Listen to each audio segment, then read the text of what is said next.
Anti-Carnapping Law and violation of PD 1612, Anti-Fencing Law. Hindi po yun yung yung sport na at saka hindi bakod. Ito po yung mga taong bumibili ng nakaw. Kaya magandang alaala to at paalala. Mag-iingat kayo sa inyong mga binibili. Baka mamaya, yan ay galing sa nakaw kasi mayroon pong batas.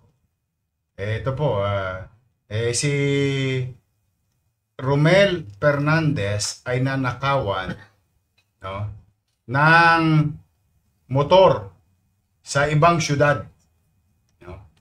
Ngunit,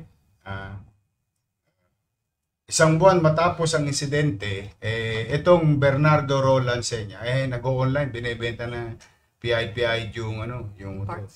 Nagreklamo ngayon sa Maynila. Itong si Romel Fernandez. So, siya naman umaksyon agad yung ating Special Mayor's Reaction Unit. Di ba? Reaction Team. What you call SMART. Ayan yung mga pyesa. Ayan, dali mga dito. Saan ba yan? Tulong guys, tulong guys. Ito po, mga kababayan. Huli na. Siya po, nabista na. Piskalya na. Kanina. Kaya kayo, mag-iingat po kayo, panawagan namin. Huwag po kayong bili ng bili sa kakilala, kaibigan, o pinakilala ng kaibigan. Kasi, kung wala naman kayong mga papeles, papatunay na may-ari yung nagbebenta, baka yun ay galing sa nakaw. Every mo, maganda siguro ang intention mo, makabili ng mura, o maisalya mo, o flip, no? Kumita ka ng konti, pero ikaw naman ngayon. Kaya, good job, palakpakan natin ang SMART. I'm happy for Mr. Romel Fernandez na nakamit na naman niya ang hustisya sa pamahalang lungsod ng Maynila through Manila Police District at ito ating SMART. Sige, dali mo na yan. Good job. Keep it up, sir. Tolongges, tolongges. Familiar yung ganda mo. Pelikula yun. Ano po yun? Hindi nga. Oo, familiar eh. Maganda pa nga. Hindi mo ba alam yun? Hindi mo ba inabot? Hindi. May pelikula nung Long Ranger? Ano ba yun? Tolongges. Tanungin mo yung mga Oo nga, yung mga familiar viewers. Marami makakarelate dyan. Mga batang 80s. Shout out. Yung Tolongges, tolongges. Parang Rocky. Oo, Rocky. Pelikula yun. Jose, Javier Reyes. Javier. Jose Javier. Hindi. Jose Javier Reyes, director.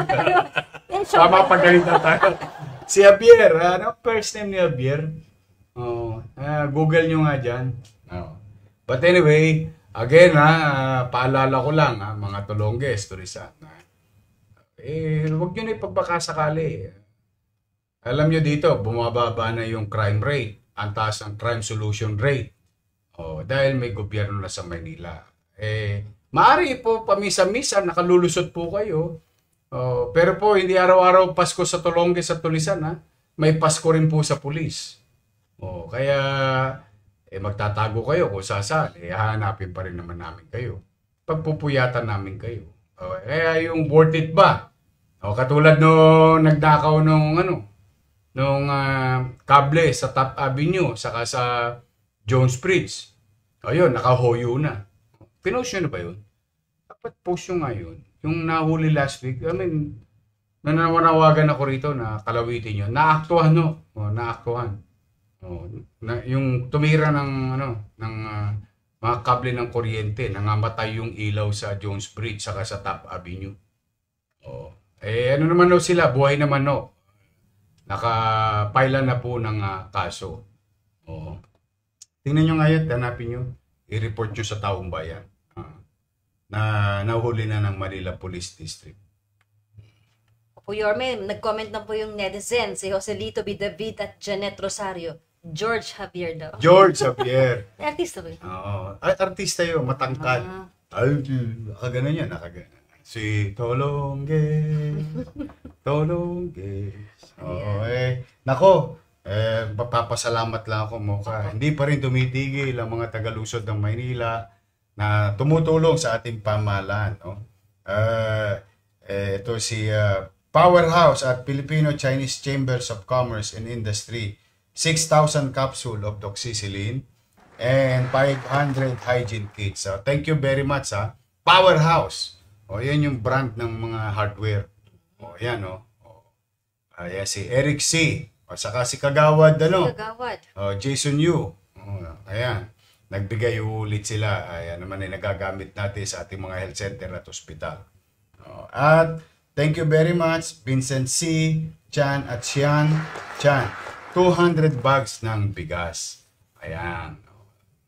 At Helen Keller International, 990 bottles of multiple micronutrient supplement, 27 bottles of vitamin A, capsule, 200,000 IU dosage, 1 bottle of vitamin A capsule, 100,000 IU.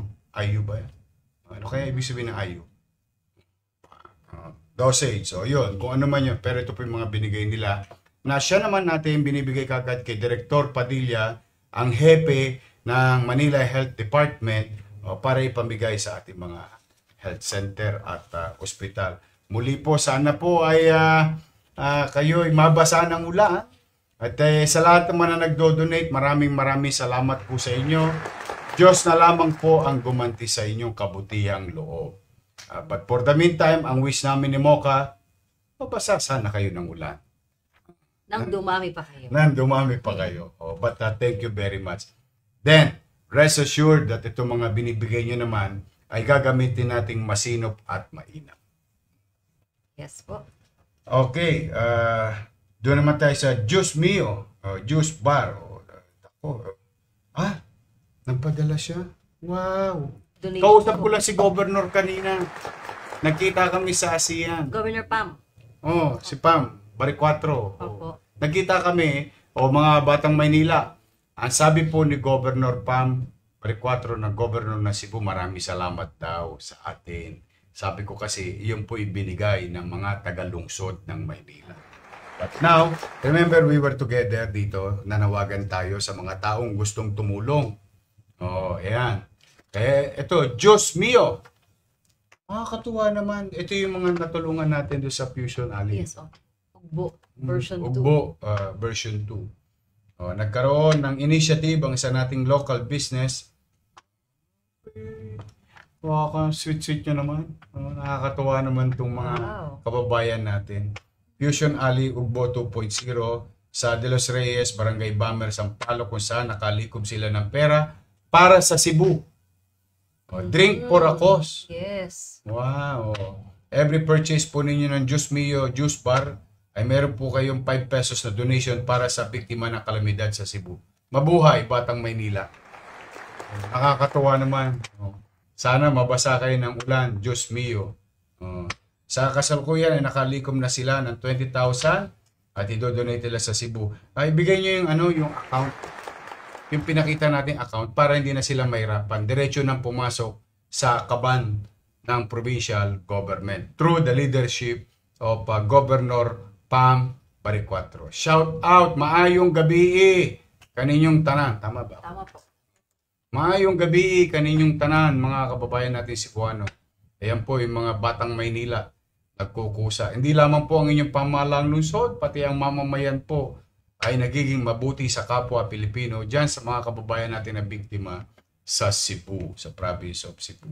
Bisitahin po ninyo ang stall number nila, R43, sa tapat ng James and Che Barbecue. Nakabili na kayo ng masarap na juice, nakatulong pa kayo sa mga kababayan natin sa Cebu. Ayos. Diyos Mio, Juice Bar. Sa Diyos Mio! Fusion Alley. Sa Fusion Alley sa Kampa yun. Opo. Mocha, Po. tomorrow is Saturday. Ano Yes. meron pag Sabado? Ito po yung ating barangay weekly clean up and declogging. Okay. Mga kababayan sa lungsod, napapansin nyo, although may baha pa rin, pero mukhang yung effort natin simula nung July nang tayo nakabalik muli bilang alkalde at sa tulong ng mga barangay, no, mukhang unti-unti natin nararamdaman yung magandang epekto. Malayo pa because ang paglilinis ng imbornal, kalsada and so on and so forth ay hindi po lamang yan ang solusyon sa flood control. Ang tunay na solusyon sa flood control ay flood control system. Kaya nga lang po na talaga nababoy ng ilang mga individual.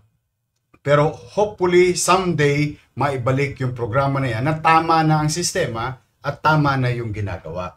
But for the meantime mga kababayan sa lungsod ng Maynila, ayan po ang ating mga barangay official na nakikiisa tuwing Sabado. 896 barangay, linisin natin ang mga imbornal, yung mga lupa, solid material, sa maaari mapunta sa drainage at magbara. At pag nagbara, babaha sa atin, tayo rin ang mahirapan.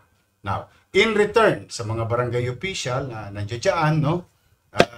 Na araw-araw, ay linggo-linggo, tuwing Sabado na nakikisa, tayo naman araw-araw nagde-declogging yung pinakita natin kanina. At nakikita nyo naman sa Facebook, araw-araw nagre-report kami kung saan bahagi ng ating syudad. With that, no, unti-unti nararamdaman natin ang bilis sumuba ng tubig. Pati sa barangay. Nakakatuwa naman. Now, shout out sa mga taga-Sunog Apog, mga taga-District 2. Huwag na po kayong mag-alala. Ako po'y binigyan ng garantiya that the other day, ay sinimulan na po ang pagsasaayos ng hopefully tamang pagsasaayos ng Sunog Apog pumping station. Ito po maganda, wala na pong politikong involved. Ayan uulitin ko wala na pong politikong involved. National government directly aayusin na yung Sunog Apog pumping station. Ang target nila, MOCA, hopefully in the coming few weeks matapos yung isa, 4 kasi yun na bomba. At saka yung level, ayusin na. So, sinimula na po yan. Tinawagan na po ako ni Secretary Vince Dizon at inilusad na po yun nung isang araw. Ganun din po si Chairman Artes. Titingnan natin ngayon kung mapapatakbo ng DPWH nang walang politiko kasi hinawakan ng politiko yan kaya nagka-leche-leche. Gusto ko lamang pong maliwanag yun.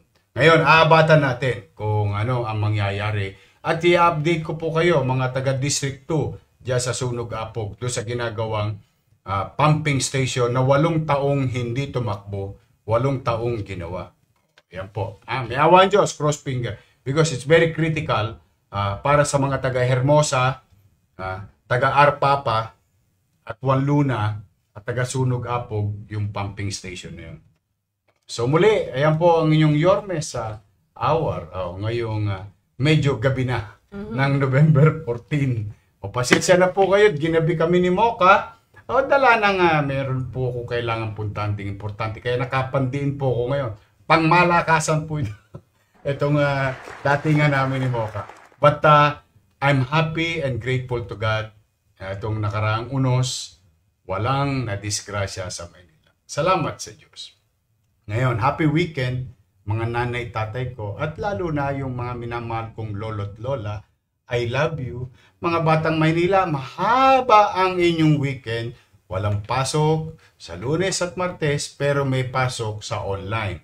Mag-review na kayo at hanggat maaari, mag-aral kayong mabuti.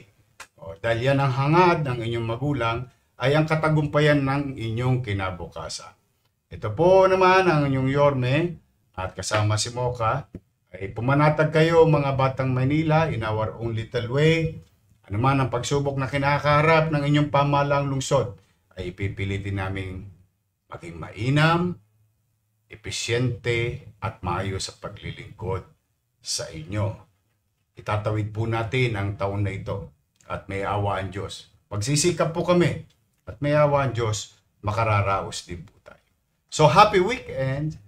Enjoy kayo sa inyong mga pamilya at sana'y manatili kayong ligtas saan man kayo naroon at maging malusog. No? At pagpalain nawa kayo ng poong may kapal. Magandang gabi, Manila. God first. Thank you.